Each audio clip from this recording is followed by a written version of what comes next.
At this time, I would like to introduce your moderator for today's session, Earlene Sesker. Earlene, you have the microphone. Okay.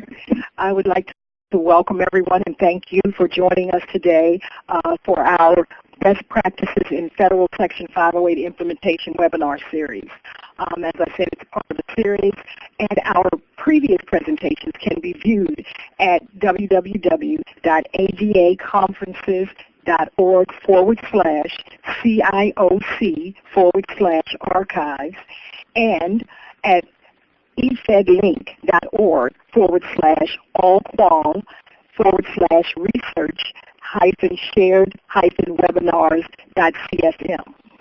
A best practice is a policy, process, or procedure or technique that's proven effective over time and repeatable by multiple agencies. A best practice is generalized so that diverse agencies may use it in their own organizations, but specific enough to provide useful guidance and instructions.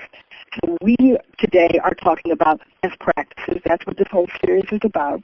The CIO Council's Accessibility Community of Practice has published a library of 508 best practices at www.section508.gov. Okay, and so now we're on slide 12.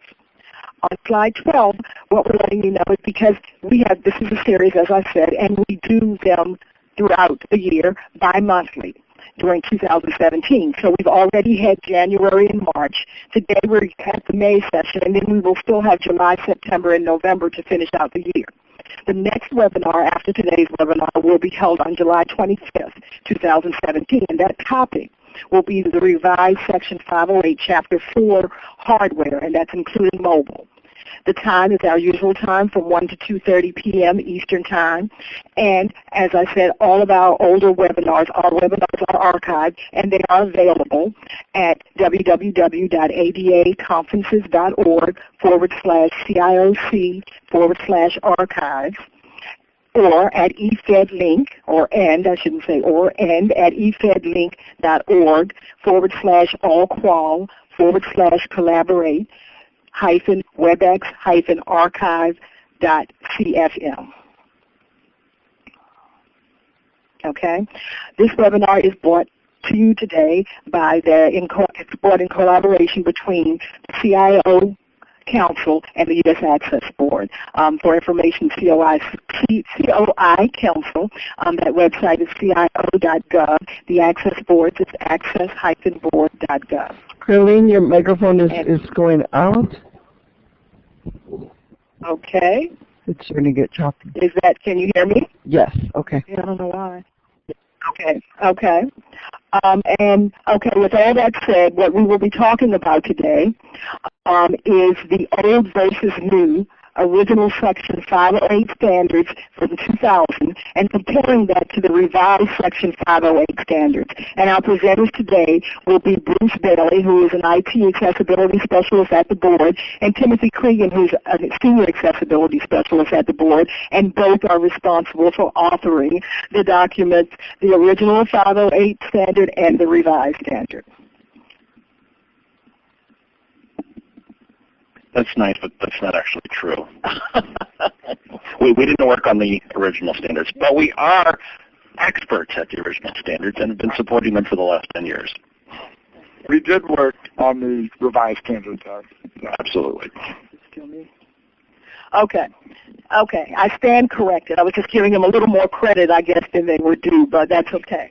Our agenda today, we're going to be looking at this is going to be comfortable for those people that are very familiar with the original 508 standard. But what we're going to look at is what is different, what are the new requirements, how will these changes impact federal agency practices.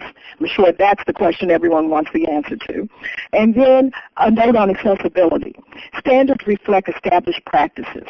Okay, proactive agencies will already be doing this, or probably doing more than what we're talking about. Having updated standards is important, and we use the word accessible to mean conforming to the standard. Everyone wants to know how to define accessible. It's if you conform to the standard. This webinar is the third in our series. Please see the previous webinars because we're trying not to repeat the material. So the webinars we have already done, as I mentioned earlier, are January. And for the introduction and overview of the revised standards, that was the one that was done in January. And to see that archived webinar, which was entitled ICT Final Standards and Guidelines 2017, to see that you can go to accessibility.org/CIOC-508//110-610.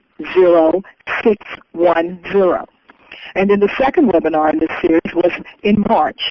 And that one we looked at WCAG 2.0 and the revised Section 508 standards. And to see and hear that archived webinar, you can go to accessibility.org/CIOC-508//110-612.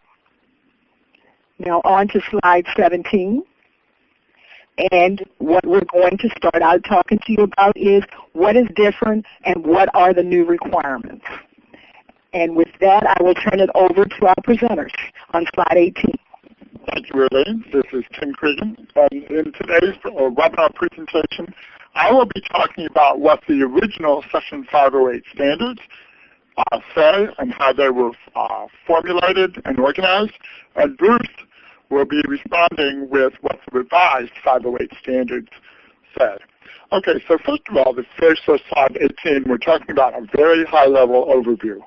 First of all, the original 508 standards were referred to as Electronic and Information Technology, or ENIT, Accessibility Standards, and they were originally published on December 21st, 2000. The implementation date was pushed back to June 21st of 2001.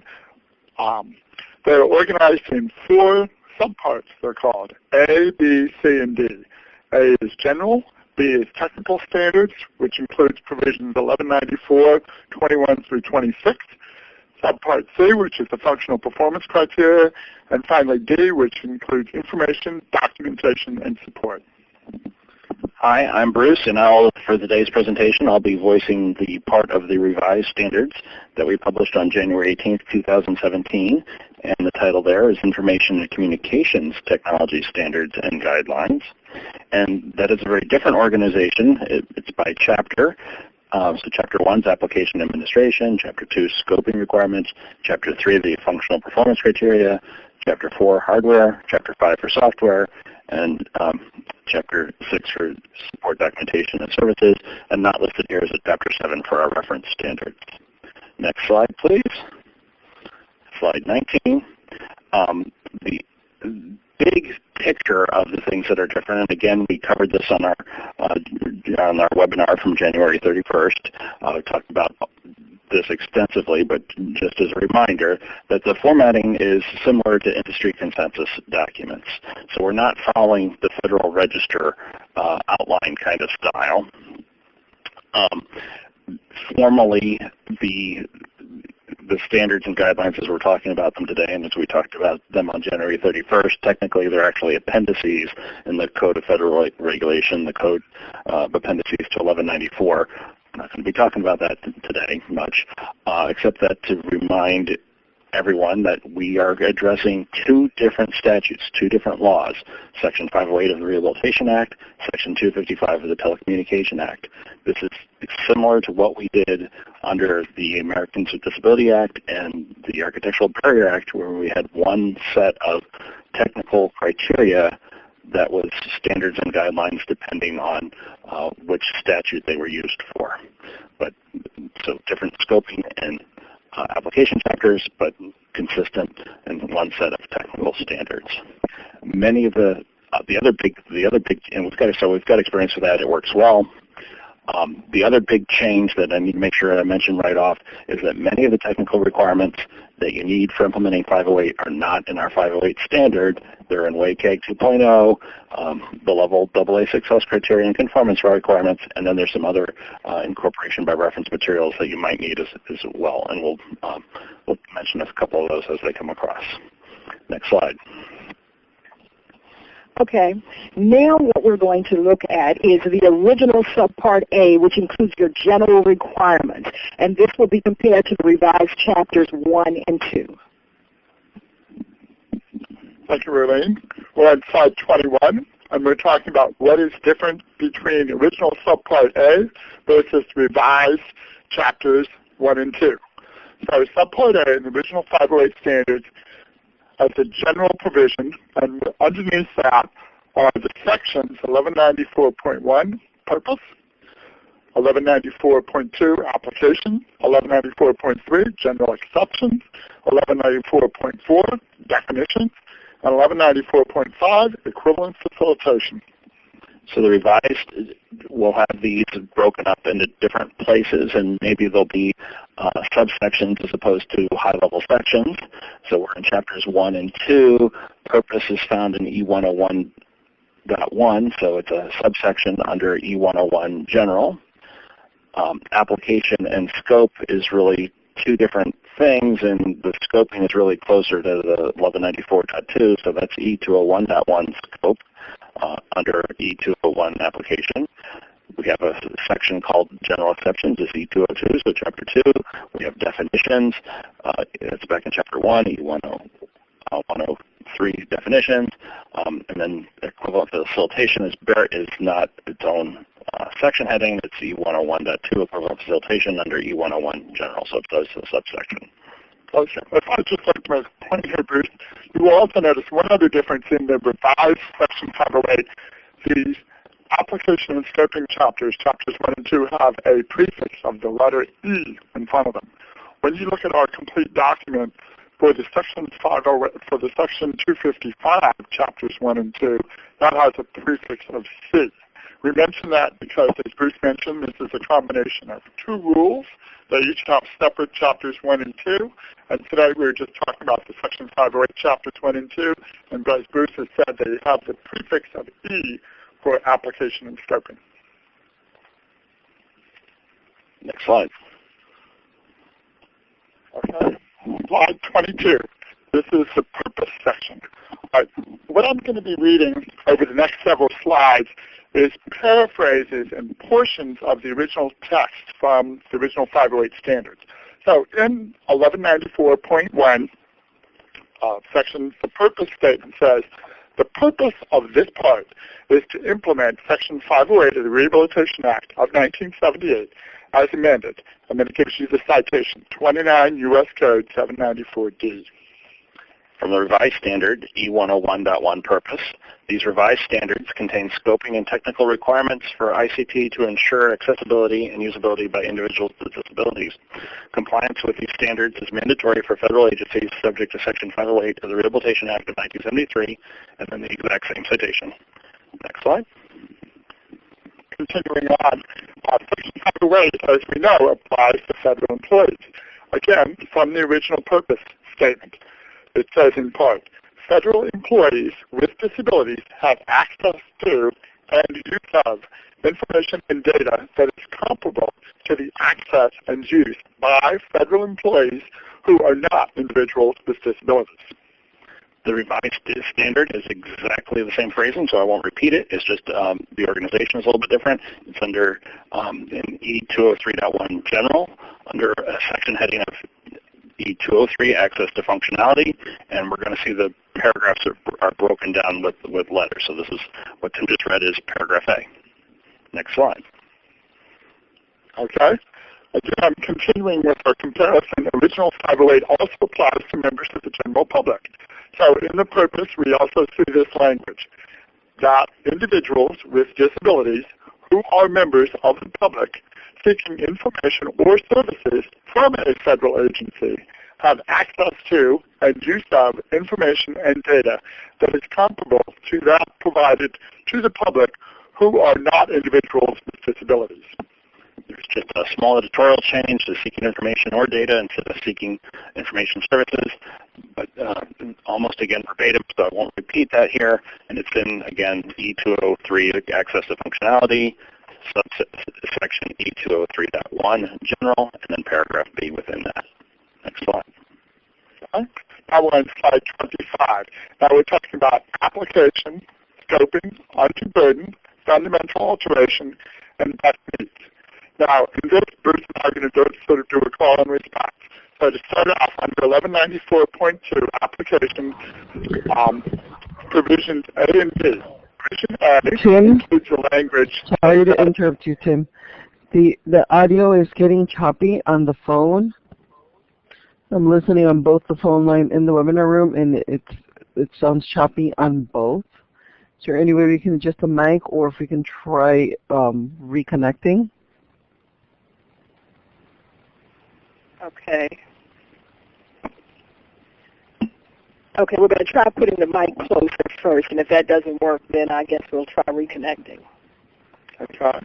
How is this? Is this audio better? Okay. No, it's still the same.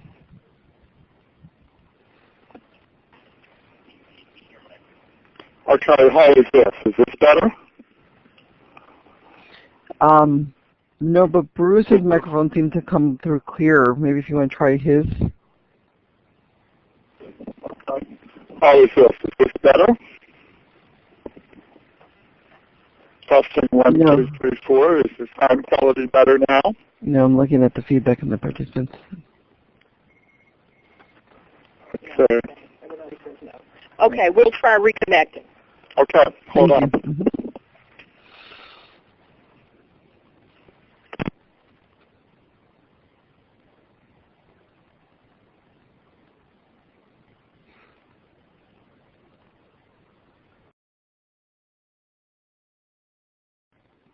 I apologize for the delay. I just want to ensure the quality gets clear to ensure that we can enjoy the presentation, actually get the information clear. Sometimes the phone, for some reason, is not working.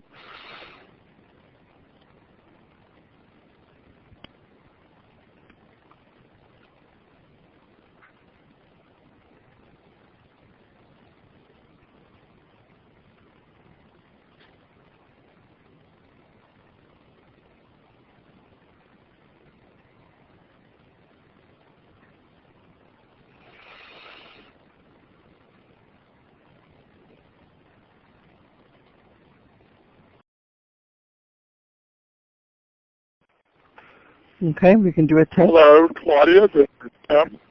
Much better, thank you. Is this much better? Oh, yes. Great, great. All right, thank you. Welcome back, everyone. This is Tim. We're on slide 25. We're talking about application scoping undue burden. Okay, so under original 508 1194.2 application, provision A says 508 standards must be applied unless an undue burden would be imposed. And then provision B also talks about you must make the choice that best meets the standards. In the revised standard, this Bruce again, these are in Chapter 2 scoping requirements.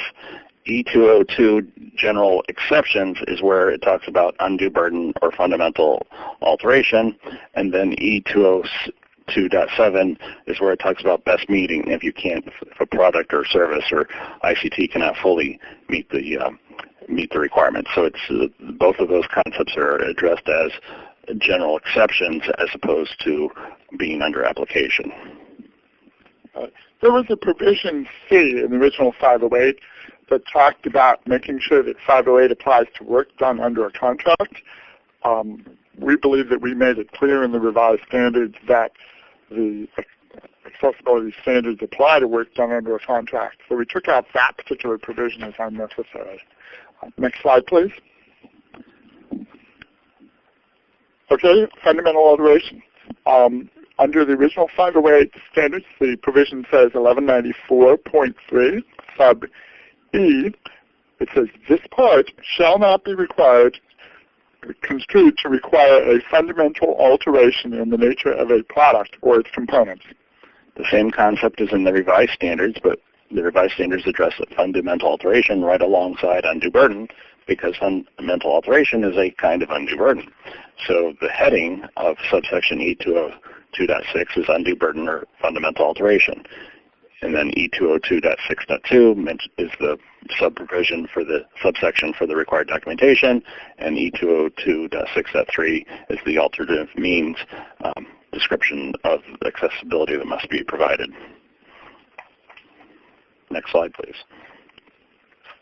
Okay, we're on slide 27. Undue burden. It's a concept that's essentially unchanged from the old to the new.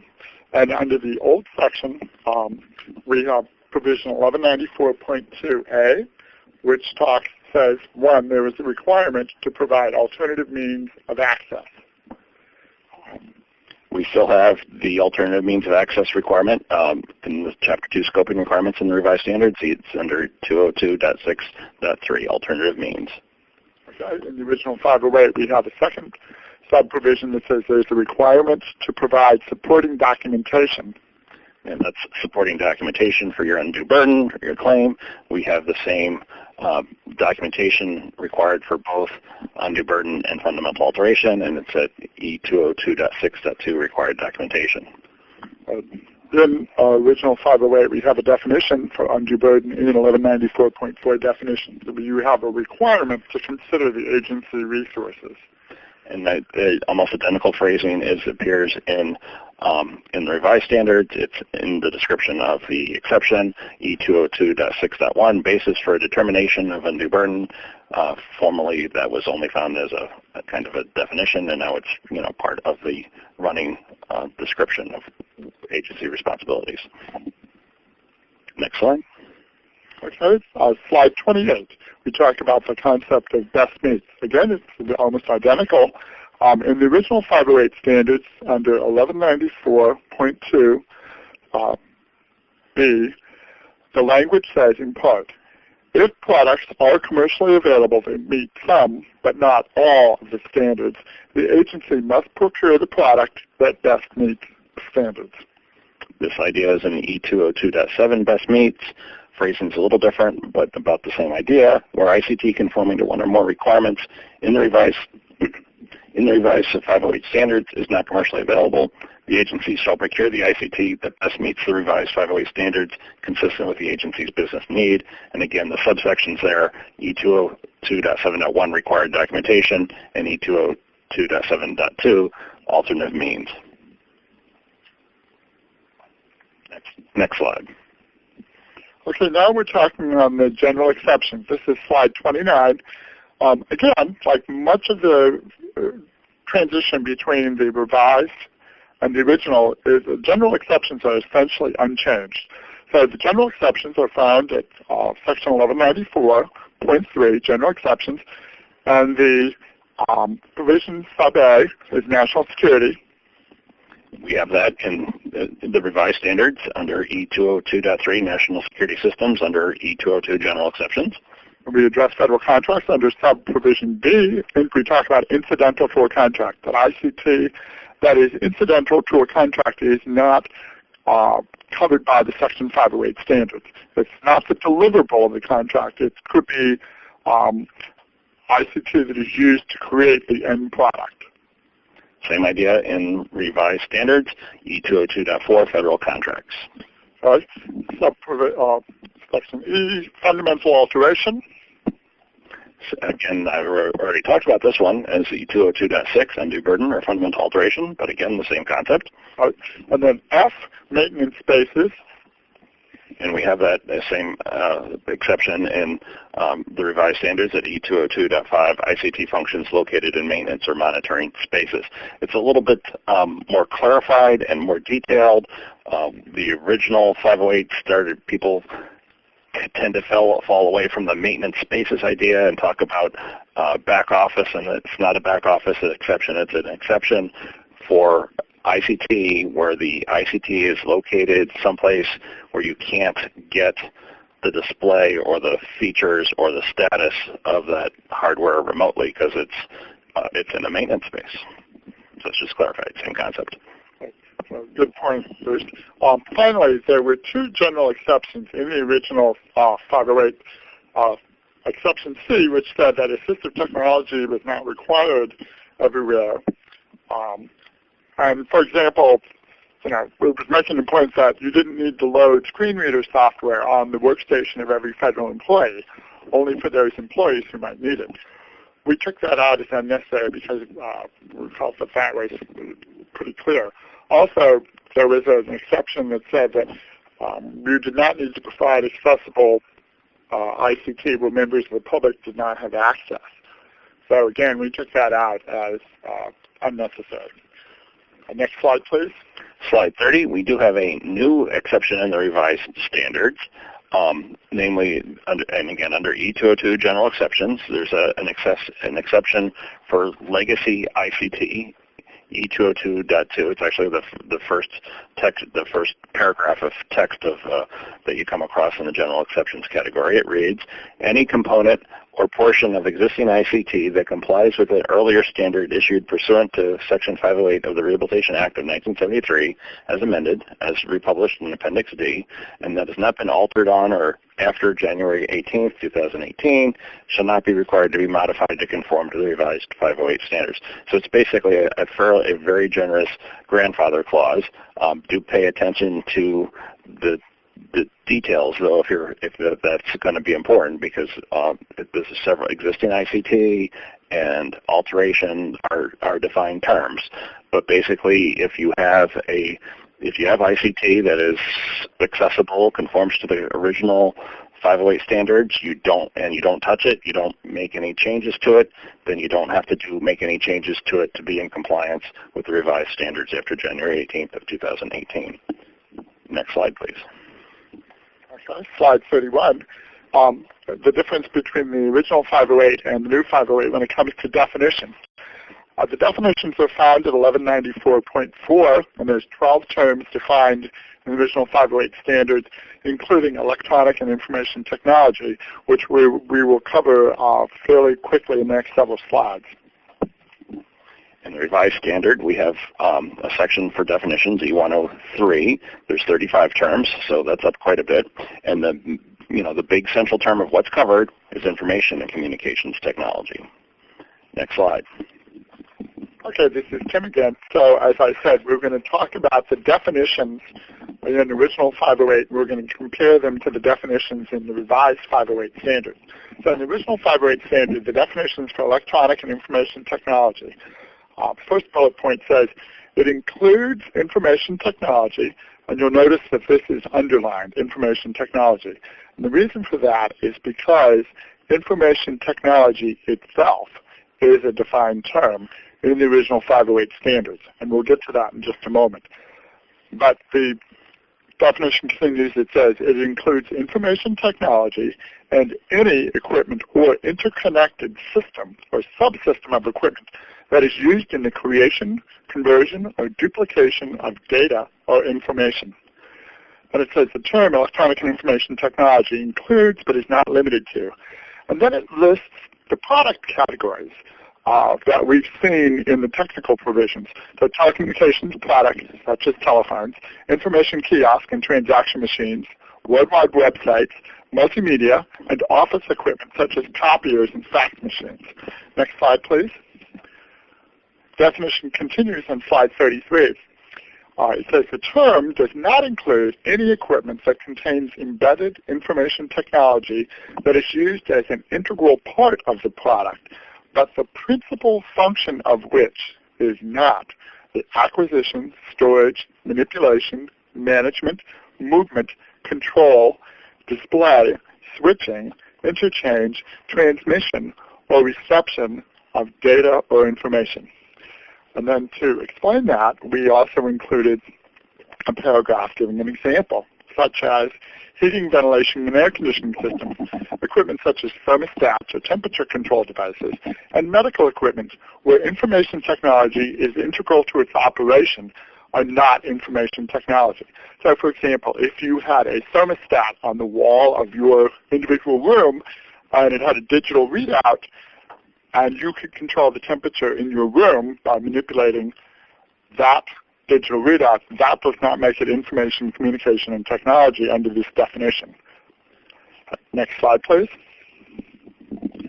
And finally, we talked a couple of slides ago, we were going to define the term information technology. Information technology is any equipment or interconnected system or subsystem of equipment that is used in the automatic acquisition, storage, manipulation, management, movement, control, display, switching, interchange, transmission, or reception of data or information. It includes computers, ancillary equipment, software, firmware, and similar procedures, services, including support services, and related resources. So this is the original 508 definition. Now Bruce is going to explain about the revised definition. Next slide. So I'm slide at 35. And, you know, we're not changing the scope of things that are covered. You know, it's just the nuance and the phrasing and updating the terminology. No, the term electronic information technology just never caught on. The term that people use is information and communications technology, so we wanted to do that in the revised rule, of course.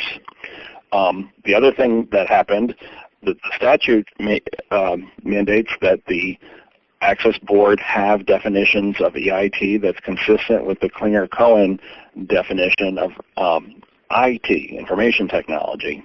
That Clinger-Cohen definition for information technology is now also in the Code of Federal Register and Federal Regulation.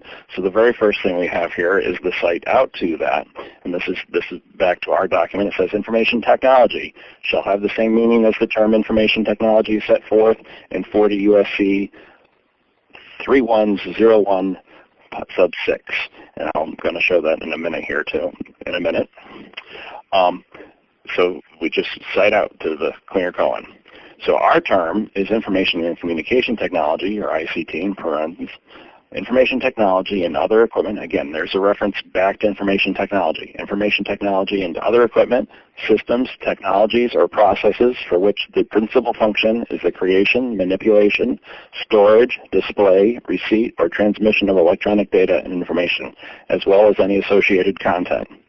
Examples of ICT include, but are not limited to, computers and peripheral equipment, information kiosks and transaction machines, telecommunications equipment, customer premises equipment, multifunction office machines, software, applications, websites, videos, and electronic documents. So next slide, slide 36. This is Clinger-Cohen. This is excerpted from U.S. Code Title 40, Subtitle 3, Chapter 111, Section 11,101. Definitions. 6.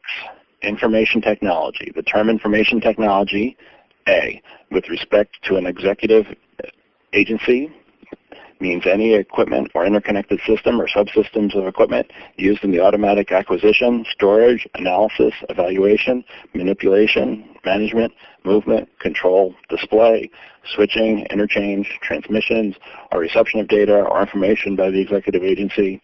If the equipment is used by the executive agency directly or is used by a contractor under a contract with the executive agency that requires the use of I of that equipment or II of that equipment to a significant extent in the performance of a service or furnishing of a product. It goes on to paragraphs B and C. B includes computers, ancillary equipment, including, next slide 37, thank you, sorry.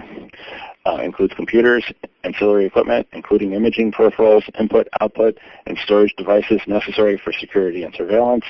Peripheral equipment designed to be controlled by the central processing unit of a computer. Software, firmware, and similar procedures, services, including support services, and related resources. But C does not include any equipment acquired by a federal contractor incidental to a federal contractor. Whew, that's a lot of stuff, but really, you know, we're talking about the things that people all think that and all mean that we're talking about. Next slide, please. Okay, this is Tim. We're on slide 38, and now we're changing over to equivalent facilitation. Okay, as a concept, it's essentially unchanged between the original 508 standards and the revised 508 standards. So in the original 508 standards, you look at section 1194.5, equivalent facilitation. Nothing in this part is intended to prevent the use of designs or technologies as alternatives to those prescribed in this part provided they result in substantially equivalent or greater access to and use of a product for people with disabilities. What this is intended to address is, let's say that a new technology comes out after 2000, which has functional features that are not addressed by any of our technical requirements. As long as people with disabilities are able to access it and use it, then we're fine with it. And the way you would justify that is to say that access is provided through equivalent facilitation. Bruce will talk about how we've revised it in the new standard. The concept and the idea is the same. It's not a subsection. It's not a section. It's a little bit more buried. It's under E101, under E101.2 equivalent facilitation, but the phrasing is very, very similar. The use of an alternative design or technology that results in substantially equivalent or greater accessibility and usability by individuals with disabilities than would be provided by conformance to one or more of the requirements in Chapters 4 and 5 of the revised 508 standards is permitted. So absolutely, if you can go above and beyond, we have a provision that allows that. Next slide, please. Okay. Now we're going to delve a little bit deeper. Erling, I believe you're muted. Can you hear me? Hello? No, are you muted? Is Erling muted? No, you're breaking up to us too now. Can you hear me now? Claudia? Yes, we can hear you now. Okay. Now we're going to delve a little deeper. We just finished going over Subpart A and the general requirements and the comparison between the old standard and the revised standard, the original, I should say, not the old, the original standard and the revised standard. Now we're going to do our comparison looking at original Subpart B, technical standards. And this, what you will find, the comparison with the revised chapters 4 and 5.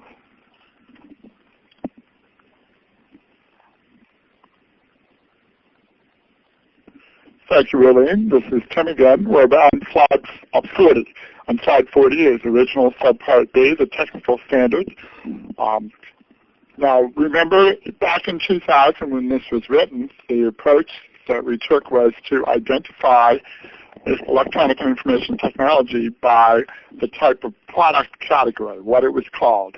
So we had 6 distinct product categories. We had 1194.21, software applications and operating systems, 1194.22, web-based internet and intranet information and applications, 1194.23, telecommunications products, 1194.24, video and multimedia products, 1194.25, self-contained closed products, meaning those that you could not attach assistive technology to, and 1194.26, desktop and portable computers. Now, the problem with that approach is that in today's world, you have ICT that could potentially straddle several of those categories at the same time.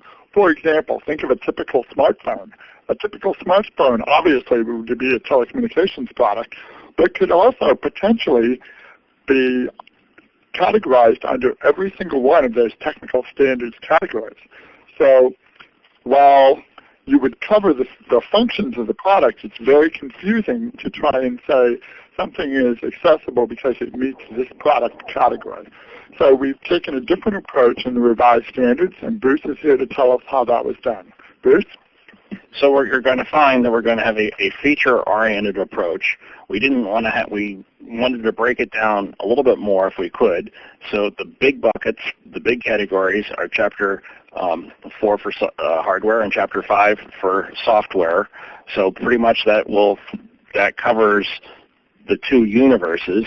I love the smartphone kind of thing because the software is software and app is software, so it's application software. So the mobile phone stuff is well covered by Chapter 5 software. The hardware functionality is covered by the mobile phone and Chapter 5 for Chapter 4 for hardware. So those two big buckets seem like that's good enough. And then we're going to have the feature-oriented approach. So each of the sections within Chapters 4 and Chapter 5, you can decide if that section applies to your particular piece of ICT. Next slide. Okay, so we're on slide 41. So we're starting off by talking about software requirements. So the closest parallels. In the original Section 508 standards, we have 1194.21, software applications and operating systems, and we had 12 technical requirements. They were A through L. Then 4 of them referred to the behavior of assistive technology. However, the problem we found was that the provisions relating to assistive technology were not as objective and testable as we would like. So it's not too reasonable to ask your mainstream software developer to know how assistive technology behaves. And the other thing is the behavior of assistive technology changes over time. And you want standards that that you can look at their face, a programmer can look at them and know if they've done that thing without really knowing very much about assistive technology necessarily. And so we think we've gotten that. Again, the bulk of the requirements are in Chapter 5 software. The most granular part of that is in 502.3.1 through 502.3.14. There's a lot of overlap between those 14 provisions and some of the things that are in 1194.21a through L. But also the important thing is that there's a general requirement in scoping for software. Under E207.2, we require that WCAG 2.0 level AA for user interface components. And then there's some exceptions and details in the subprovisions there to WCAG 2.0 is written for web content, so applying that to software is a little awkward in places, and we provide a detailed roadmap for doing that with the subsections of E207.2. But WCAG is technology neutral, works great for software, and all of the new stuff, the 502.1, 502.3.1 through 502.3.14, you don't have to be real familiar with assistive technology as a programmer to know if you're doing those things or not. Next slide, 42. Okay. We're continuing on with the discussion of the software requirements. So in original 508, 1194.21, the software applications and operating systems section, there was nothing specific for assistive technology, and there was nothing specific for operating systems, even though it appeared in the title. So with the revised standards, we have some specific, we have a specific exception for assistive technology, so we call it out and say what you have to do and what you don't have to do, which if your assistive technology is well behaved, you don't have to do, it's compatible with 508. And then we have some specific requirements that are just to operating systems and platforms. The things that are listed in 502.4 platform accessibility features are all things that one could find in 1998, 2000, nothing radical there, so these things have been around for quite a while, but we have actually seen some platforms that didn't have these accessibility features that people had already, in year 2000, were already taking for granted. So we have those listed out. Okay, going back to original 508, even though for software applications and operating systems, there was a real lack of clarity as to what was required for web applications. A web application software or just content? That was the question. And secondly, must web applications be keyboard accessible? The problem here is there's nothing explicit in the original 508 standards that talks about keyboard accessibility for web content, so it was not clear. So if you're in 1194.21, keyboard accessibility isn't one of the things that's listed there. It's very odd. So WCAG 2.0 corrects that. Web applications use WCAG 2.0 level AA. Software uses WCAG 2.0 level AA. So that lines up, and we're going to do a keyboard accessibility requirement for all applications, web applications, mobile applications, software, everything. So we've got that in the checklist. One thing that is new is there is a new requirement in 504 of Chapter 5 for authoring tools. So there's a prompt for your if your software is an authoring tool, then it needs to provide some prompts for creating accessible content in the tool.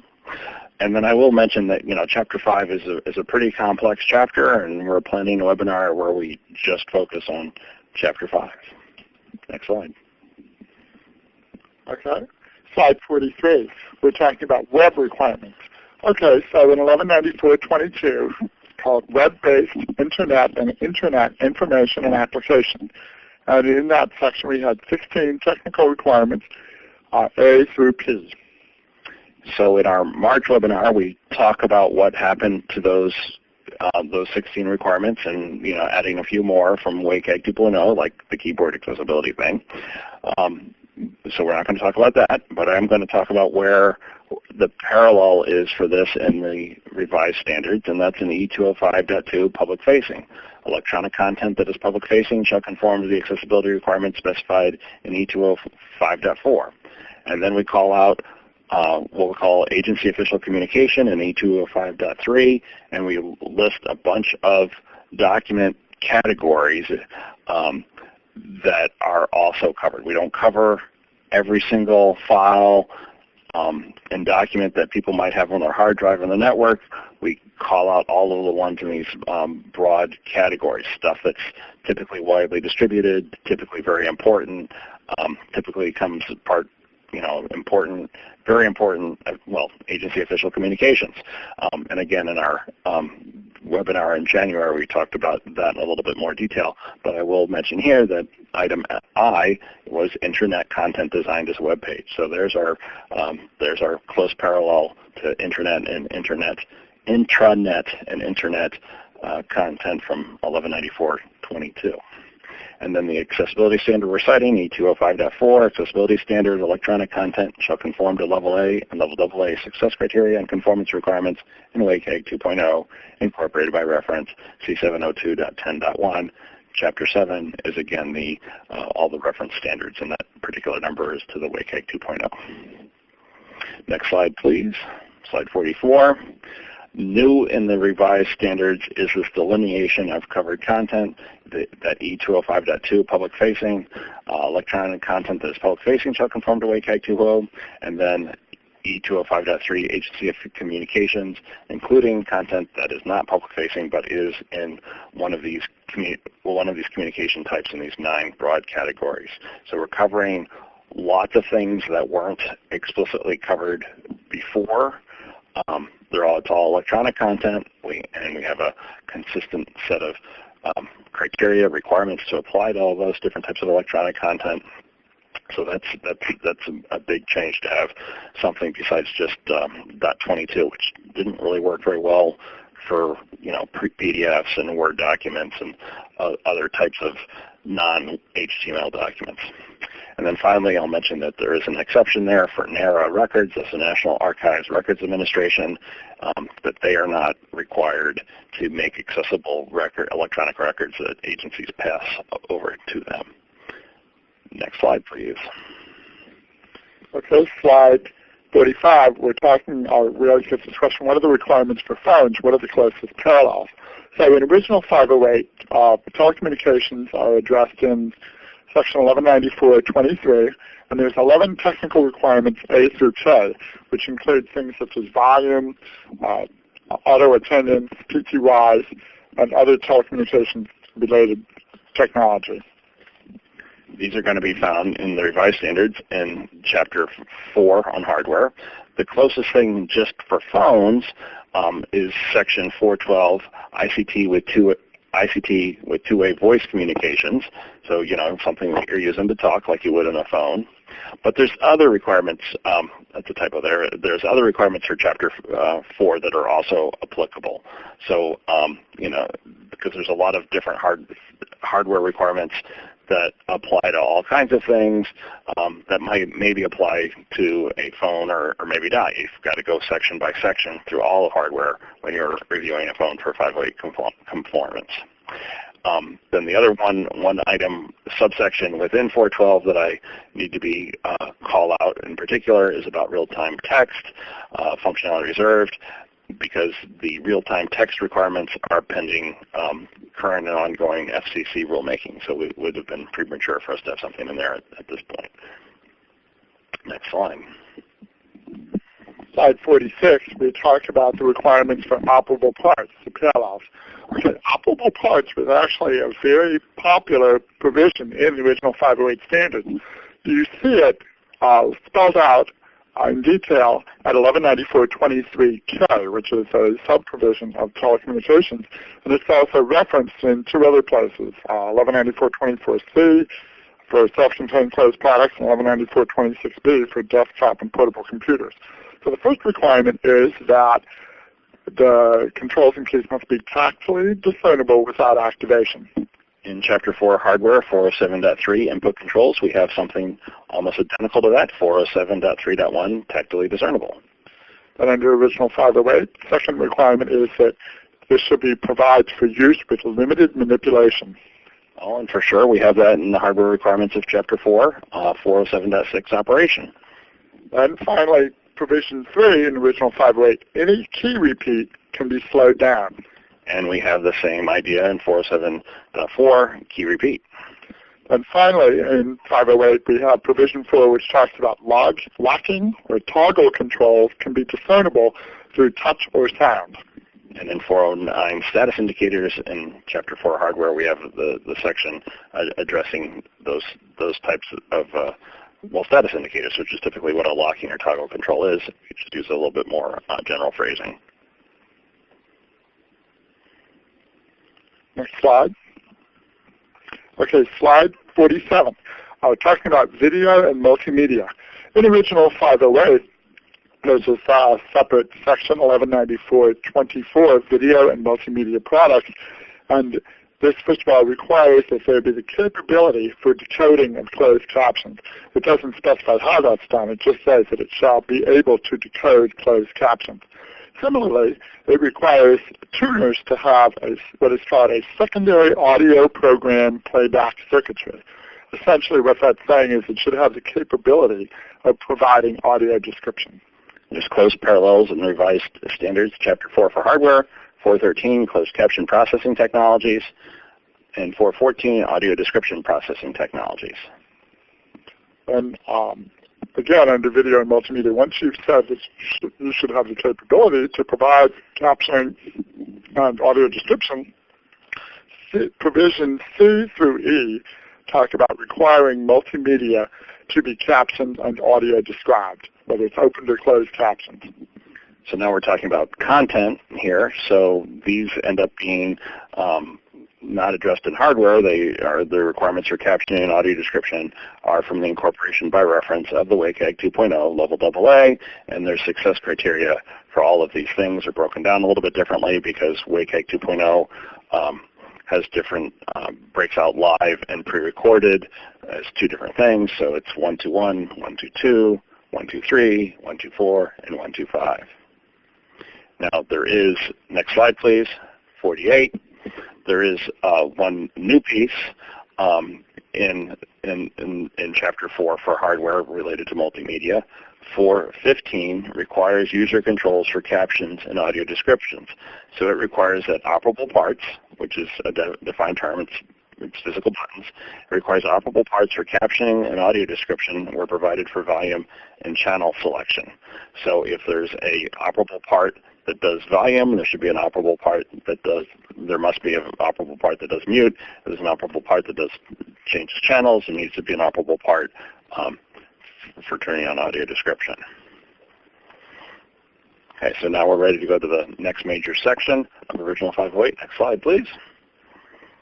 Okay, we're on slide 49. We're talking about self-contained closed products. In the original 508 standard, we find this at 1194.25, self-contained closed products. And again, these are products which to which you cannot attach assistive technology to make it accessible. There's 9 technical requirements. There's sub A through J. Provision C is a cross-reference to our old friend operable parts, 1194.23K, 1 through 4, as we talked about. And J talks about the reach requirements. So Chapter 4 hardware, since your self-contained closed product is hardware, most of the similar idea to .25 is going to be found in 402 closed functionality. General requirements for speech output, and the general requirement being for speech output enabled. .25 actually only requires that the original only requires that the self-contained closed product be operable by somebody who's blind, but as we've seen over the years with anything that's a fairly sophisticated piece of ICT, being operable by the blind means that it has speech. So we just call that out. We're using language that was found in the ADA standards for kiosks and, well, not kiosks, I'm sorry, ticketing and fare vending machines. So our requirements in 508 are compatible with that. The general requirement is for speech output enabled. Now, I will note that there are several exceptions in there, so that 402 is a long section. Should be looked at it carefully. Then there are some exceptions. I'm not going to go through the exceptions, but there are exceptions for things like limited processor or memory capability. If the ICT is something that you can operate only by touch and sound, but the piece of ICT doesn't talk, that's probably that can conform with the standards. So there are other requirements in Chapter 4 that you would also want to go through, again, with our function-based approach kind of thing. But the one I want to call out, because it does have a close parallel to what's in 25J, as Tim mentioned, is the reach range stuff. So the height for an unobstructed side reach has changed from 54 inches high to 48 inches. So that's something that we've also changed with our ADA and ABA facilities guidelines, because that extra 6 inches makes a huge difference to some people. So 48 inches high is the maximum now. But we've also added in allowances for a forward approach. If you look at the specifications in 25J, it's only allowing for a side approach, and it's nice to have the flexibility in the standard for a forward approach as well. With that, we're ready to go to the next slide, talk about 26. Thank you. We're in slide 50. We're talking about personal computers. Now, in original 508, those were addressed under 1194.26, desktop and portable computers. So again, starting off, of course, we had a reference to our old friend, operable parts, 1194.23, K1 through 4. As I mentioned in hardware, we've got that one covered. Instead of having it in in one place and then referenced two places, they're their own standalone sections, and those numbers were 407.31, 407.6, 407.4, and 409. Moving on, in personal computers, there is subpart B. It said there was a requirement to not only use touchscreens. So 26B allowed you to have a touchscreen as long as there were some other controls. So it wasn't really very much of an allowance. And as Tim mentioned earlier on, we did have equivalent facilitation. So once it was Apple came out with their VoiceOver on their iPhone, they proved by demonstration that somebody could be blind and like having a touchscreen phone. So they've proved that your touchscreens can be accessible. So we do have a provision or subsection that references that. So in 703.1, input controls, which is the general requirement about operable parts, there's a limited exception for personal devices for personal use. So a personal use device is anything, it's not that it's bought by you, because it's 508, it's talking about agencies, but it's basically issued to you. You're the only person that uses it. So certainly this covers the mobile phones that an agency issues. So those are not required to have those tactily discernible controls. They're allowed to have controls that are discernible through audio, that are operable by touch and discernible through audio. Okay, going back to our comparison, subpart C under 1194.26 has requirements regarding the use of biometrics. That biometrics should not be the only means of gaining access to your hardware. There's a very similar requirement in Chapter 4 hardware under 403 biometrics. And then back under 1194.26d, we had a requirement that you use industry standard ports because we wanted there to be non-proprietary hardware available for people to use. Revised standards have a very similar, identical concept under 406 standard connections. Next slide. Okay, now you've heard our presenters. They've given you the general comparison between in subsection A. They then moved on and gave you in subsection B your technical. Now what they're going to delve into is the original subpart C, comparing it to the revised chapter 3. And in this section, what we're looking at are the functional performance criteria. Thank you, Arlene. We're now on slide 52, which is original subpart C, codified as 1194.31 functional performance criteria. There are 6 functional performance criteria, and on this slide we have excerpts from the language of the functional performance criteria. So provision A is addressing the needs of individuals who are blind, and it says that you shall require that the ICT does not require user vision or that it supports assistive technology used by blind or visually impaired persons. Provision B is addressing low vision, the needs of individuals who have low vision. And this is interesting because this is the only functional performance criterion where we use a metric to define what we're talking about. And we say it does not require visual acuity greater than 20/70, shall be provided in audio and in large print, or shall provide support for assistive technology.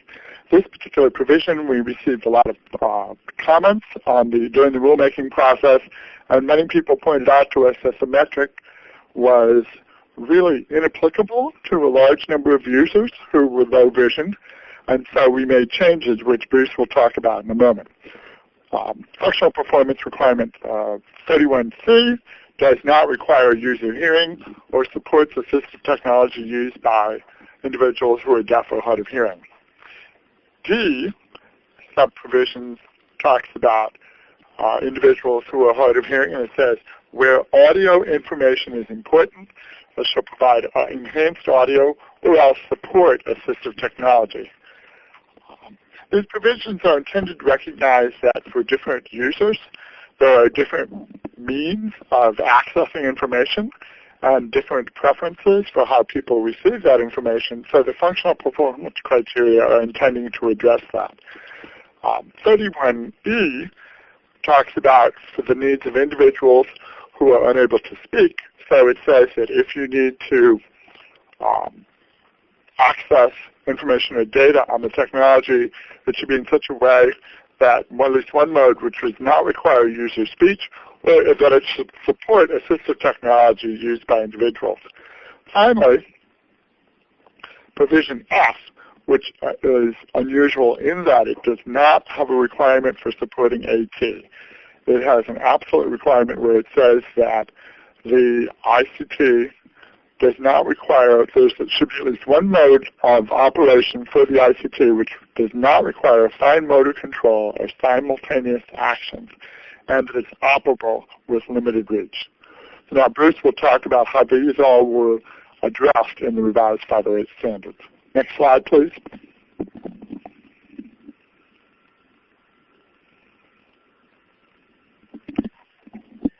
FPC, what are the differences? So first of all, again, to compare at a high level, we have 1194.31, the functional performance criteria, have 6 provisions, and we have options for direct accessibility on 5 of those provisions. And now Bruce. And we have a whole chapter for the functional performance criteria and the revised standards, 302, functional performance criteria. There's 9 subsections instead of the 6, and I'll explain that in a minute. The option to use or support assistive technology as a way to meet the standards applies to the whole standard. So it's under E203.1 general, under E203 access to functionality. So that's a little bit more universal. That idea is a little bit more promoted. And we've taken some care to have the functional performance criteria all phrased consistently. So next slide, slide 54. Let me give you an example of that. So again, we have the same 6 that were in the old original 50831 about without vision, with limited vision, with hearing, without hearing, with limited hearing, without speech, without fine motor or limited strength, and pretty much those became our headings. But the limited vision one no longer calls out to that 20/70 idea. So that one reads, where a visual mode of operation is provided, this is 302.2, where a visual mode of operation is provided, ICT shall provide at least one mode of operation that enables users to make use of limited vision. And that kind of phrasing is used throughout 302.1, at least all the way to 303.6. Now we've broken one comment that we got was that limited vision and the low vision idea doesn't help people that have color blindness issues, because color blindness is a more specific type of thing. So that's one of the new provisions, 302.3, without perception of color. And then 31F, that provision about fine motor control or limited reach and strength has been broken into 2 different subsections. So 303.7 with limited manipulation and 303.8 with limited reach and strength. So that added one more provision, but not a new requirement really. And then the one thing that is new, the new functional performance criteria, 303.9 with limited language, cognitive, and learning abilities. And I'll go ahead and read that one. ICT shall provide features making its use by individuals with limited cognition, language, and learning abilities simpler and easier. So that's the changes for that section, and we're ready to go on to the next. Okay, that one was a little shorter. Now we're going to move on to the comparison with the original Subpart D. And this is compared to revised Chapter 6. And what we'll be talking about in that is information, documentation, and support. Okay. We're on slide 56. We're talking about the revised Chapter 6, which is what it is in the revised 508 standards. In the original 508 standards, this is section 1194.41. 1194.41 is information, documentation, and support. And it has 3 main subsections, A, B, and C. So first, section A says product support documentation must be available in alternative formats.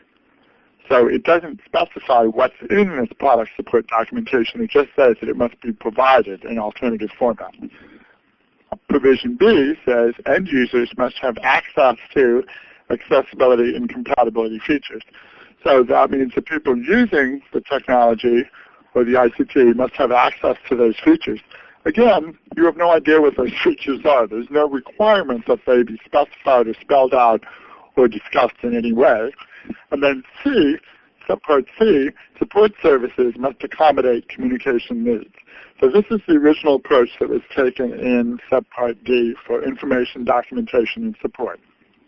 We have a chapter in the revised standard that matches up to subpart D, namely 602 support documentation, or support documentation and support services in Chapter 6. Chapter 6 breaks up the idea of support into 2 things, 602 for support documentation and 603 for support services. Each of those sections goes into considerably more granular detail than is in with the original 508, and not the least of which is that we have 5 paragraphs, whereas before there were 3. But so for 602 support documentation, 602.2 accessibility and compatibility features, 602.3 electronic support documentation, 602.4 electronic formats or non-electronic support documentation. And then the next half of this chapter, the 603 support services, 603.2 information on accessibility and compatibility features, 603.3 accommodation of communication needs. So all the same general principles and ideas, but broken up into a lot more detail. Thank you, Bruce. one thing I would like to mention, we've now covered the chapters that match up in the original 508 standards and the revised 508 standards. One of the chapters that we've mentioned before in the earlier webinars in January and March, but we haven't mentioned here, is in the revised 508 standards there is a Chapter 7 for referenced standards. And what that is we list 10 standards that are incorporated by reference into these provisions under the revised 508 standards. So you will recall back when Bruce was talking about content, and he was talking about the incorporation by reference of WCAG 2.0, and then there was a parenthetical which said that it is incorporated by reference, and it mentioned Chapter 7. In the drafting of the revised 508 standards, we made sure to allow for the citations to the reference standards, which we incorporated into the new revised 508 standards.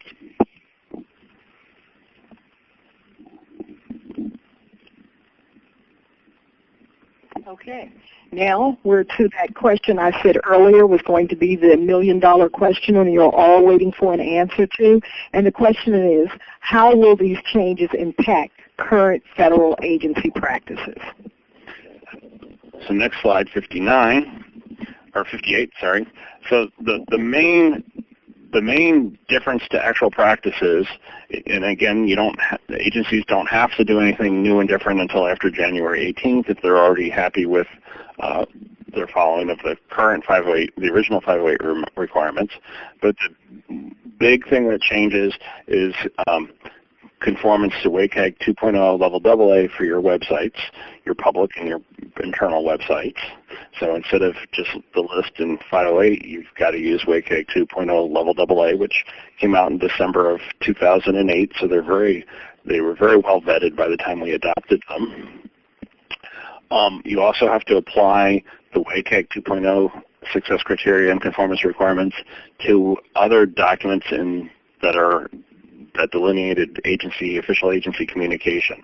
So for the first time, we're saying what kinds of content besides just websites are covered. So that's going to be new and different for people to get used to figuring out how to get at these widely distributed, very important email attachments typically, but they could be other ways of distributing those things.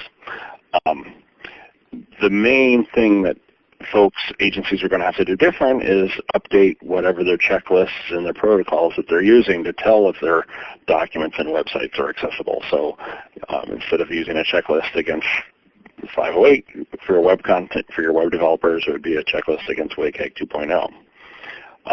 There are already some ad hoc working groups that are between some of the larger agencies, IRS to Homeland Security.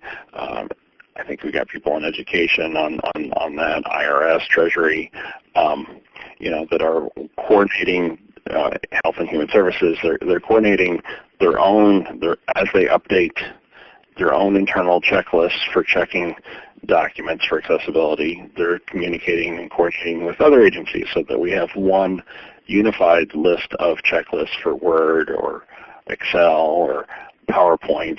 Those type of things are already on the Section 508.gov best practices website. So those checklists by document type are already there. Those were developed with WCAG 2.0 in mind, because WCAG 2.0 was already out when that came out. So it's very much a work in progress, but there's so much more coordination and cooperation and consistency than we had, say, in December of 2000 when all of this was new. I think we're in really very decent shape. And then finally, the other thing that came out of 508, and it took years, was agencies wanted to have a way to communicate the accessibility of their products to commercial for-profit companies wanted to have ways to have a consistent way to communicate the accessibility of their software and websites or other content to and hardware to agencies that are interested in buying that services and hardware and software. And the industry ITIC, Industry Technology Information Technology Industry Council, came out with this idea of a voluntary product accessibility template. Voluntary because companies, for-profit companies, didn't have to do it. Agencies didn't have to use them, but it turned out to be a pretty good mechanism. And again, it's just a checklist, voluntary product accessibility template, and ITIC is working on updating that format now. So that should probably that'll be available well before January 18th, we expect. Next slide. Okay, slide 59. Where are you going to go for more details on what we've been talking about today? Well, first of all, I would refer you to the Access Board website, www.access-board.gov, and find the link for our final rule and read the preamble. What we've been going over right now are the requirements for the final rule, but the preamble is the larger document which explains the history of these provisions and some of the specific comments that we received which motivated changes to the text. Secondly, also on the Access Board website, you can find links to the final regulatory impact analysis. That's a very important document that is submitted as part of the final rulemaking package to Office of Management and Budget. And within that regulatory impact analysis, there's a number of tables.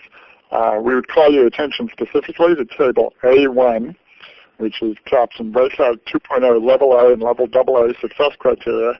And what that is it contains a comparison between the original 508 standard and the WCAG 2.0 success criteria. And we did that because it shows that we intended to address the requirements of the old Section 508 standards in the new revised standards. And so I commend that chart to you. It's a good, detailed listing of just about everything we've been talking about here today. Finally, also on the Access Board website, if you look for the NPRM, which is the Notice of Proposed Rulemaking, that is the final proposed version of the rule, which is available for public comment. There's a comparison table of WCAG 2.0 to the existing 508 standards, and that is also found on the Access Board website, /WCAG 2-508. So the regulatory impact analysis, it wasn't published in the Federal Register. It is on the docket. It's also on our website.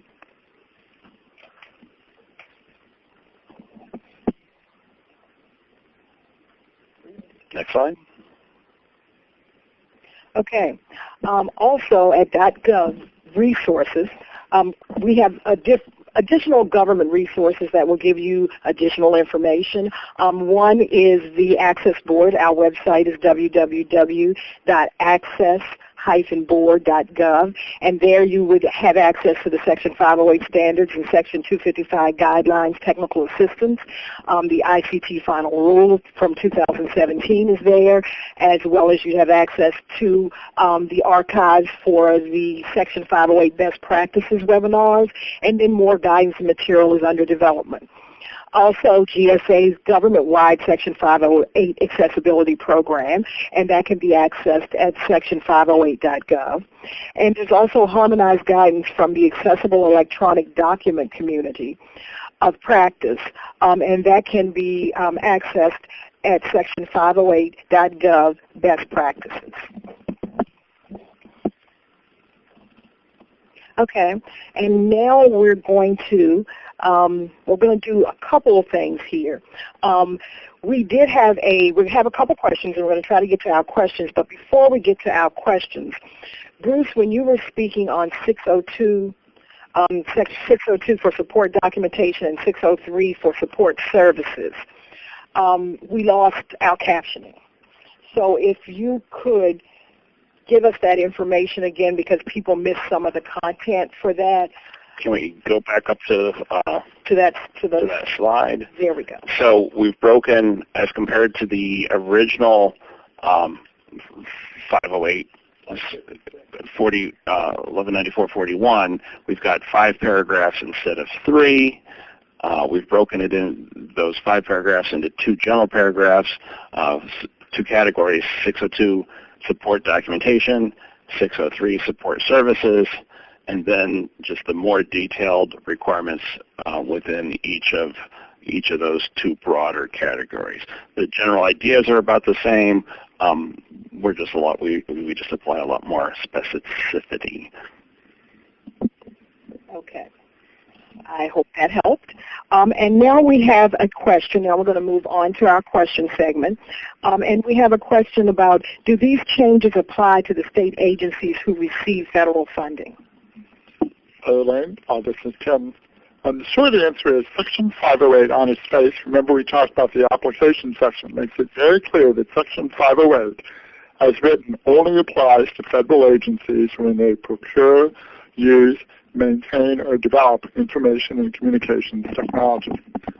Having said that, the 508 technical requirements and functional performance criteria may be adopted by entities other than the federal government at their discretion. For example, under the Americans with Disabilities Act, there are no requirements for ICT accessibility because at the time the ADA and the ABA were drafted, that was not really on people's focus.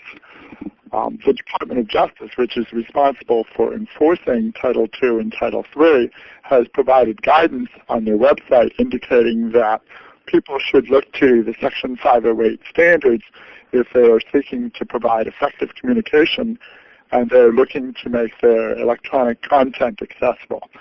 So my response to the question would be that you should go back, if you're receiving federal funding, for example, you should go back to your funding source and ask them what technical requirements they wish you to follow in providing accessibility.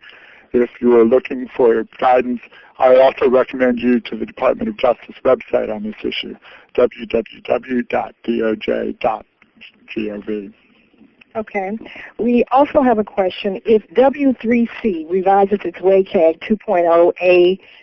2.0A/AA at any point, would these changes automatically go into effect for Section 508 compliance? So the short answer is no, and the longer answer is no also. But I will mention that, what I've seen of, say colleges and universities or state agencies, when they reference 508, they just point to the federal 508 statute. So, so my guess is that since we've updated 508, that update come January 18th is going to affect those agencies with those state organizations with that kind of citations. That's different than what we did in the revised 508 when we referenced WCAG 2.0. We reference a date certain version of WCAG 2.0, so it doesn't until and unless there's an additional 508 rulemaking, the W3C having subsequent versions of WCAG 2.0 is irrelevant. It won't be WCAG 2.0. It'll probably be WCAG 2.1, or it might be WCAG. They're even talking about a Project Silver, which would be sort of like a WCAG 3.0. None of even a WCAG 2.0 with a different date is not cited by our standard. Our standard references the one that's published on December 11th or 12th or whatever, So we've got it doesn't matter what the W3C does unless we do another rulemaking. Okay. And the next 2 questions I'm going to kind of group together. One's a very softball, and that is, where can I get a copy of the new 508 standard? But along with that, a questioner wanted to know, they said, we mentioned draft checklists during the presentation, and are they available publicly? And if yes, where? Okay, this is Tim. I'll take a first cut at that. So the Section 508 standards can be found on the Access Board website. We've given the link before, www.access-board.gov. That's where the 508 standards are found. We have links to the Federal Register notice, and then Also on that page, we have links to just the text of the provisions, which is what you're asking about, the 508 standards, the revised standards. In terms of checklist, I'm not sure which checklist you're talking to. Bruce mentioned in the implementation section when he was talking about that at the end of the presentation that the government already has a number of devoted resources which are found at section508.gov, which is a website hosted by the General Services Administration. And there is a list of best practices for making various types of documents accessible. So, for example, they have Word, they have Excel, they have PowerPoint. Those contain checklists on how to make those various document types accessible. Bruce, do you have anything to add? Yes. So if you go, can we go back to slide 60? So that's the website for the Section 508, the previous slide. That link there, yeah, in section508.gov/best practices. That's where you're going to find those document-oriented checklists.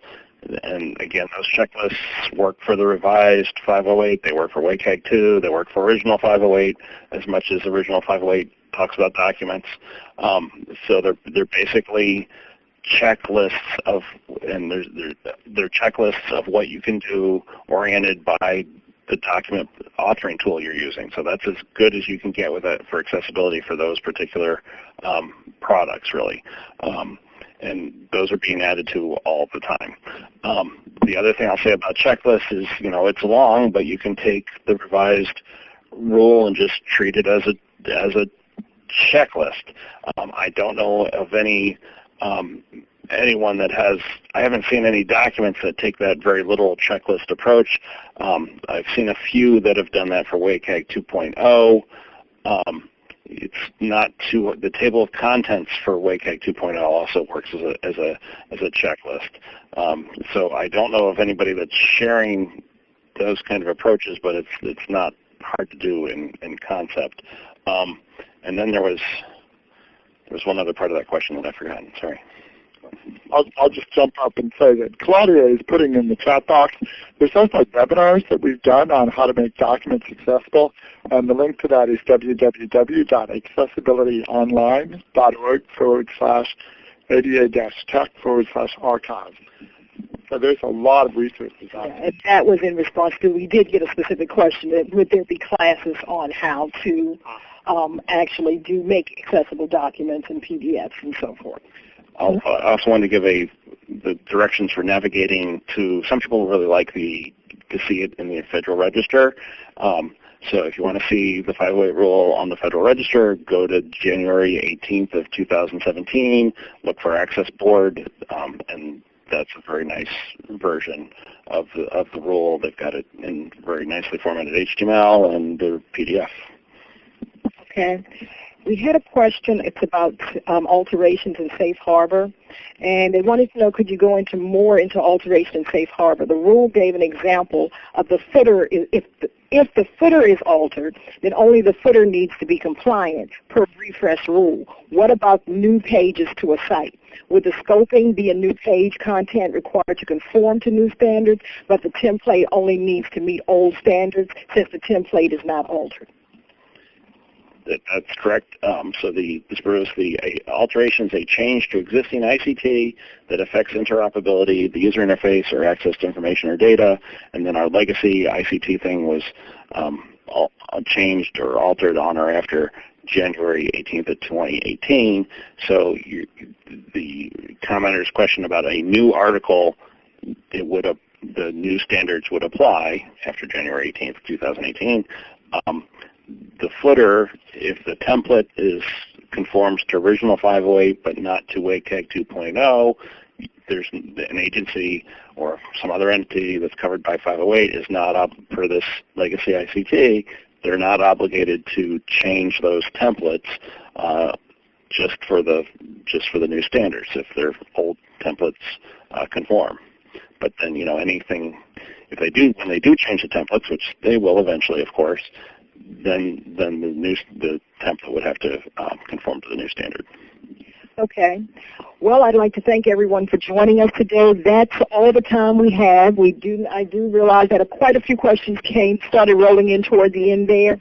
And so anybody that still would like an answer to their questions, please feel free to send it to the 508 PA box, which is shown on the screen at 508@access-board.gov. Or if you would like to call the U.S. Access Board, our information is there. Our 800 number, 1-800-872-2253 for voice, or 1-800-993-2822 for TTY.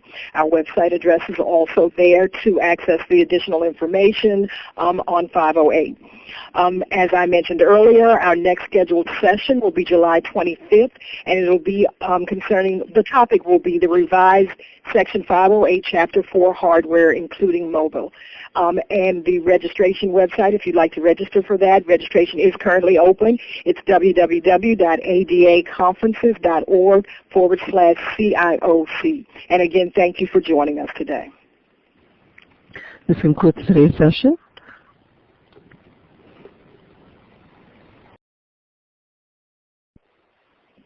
To exit the webinar room, just click the X in the upper right-hand corner. If you're in the phone, you can just disconnect. Thank you and have a good afternoon.